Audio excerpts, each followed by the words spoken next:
ఒంటరితనం ఎంతటి మనిషినైనా కుంగదీస్తుంది. ఆ కుంగుబాటు నుంచి వచ్చే దారుణమైన నిర్ణయాలు జీవితాన్ని చిన్నాభిన్నం చేస్తాయి. ఒక్కోసారి కుటుంబం మొత్తం నాశనం అవుతుంది. మీరు చూడబోయే సంఘటన కూడా ఇలాంటిదే. భర్త, పిల్లలకు దూరంగా ఉన్న ఆ మహిళను ఒంటరితనం ఆవహించింది. తనకు ఎవరూ లేరన్న భ్రమలో బతికింది. చివరకు ప్రాణాలు తీసుకోవాలని అనుకుంది. కానీ పోతూ పోతూ తన వెంట కన్న పిల్లలను కూడా తీసుకెళ్లింది.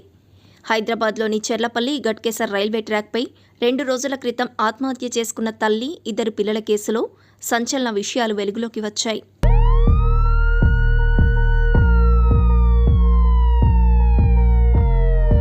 గత శనివారం తెల్లవారుజామున గూడ్స్ రైలు కింద పడి తల్లి, బిడ్డలు ఆత్మహత్యకు పాల్పడ్డారు.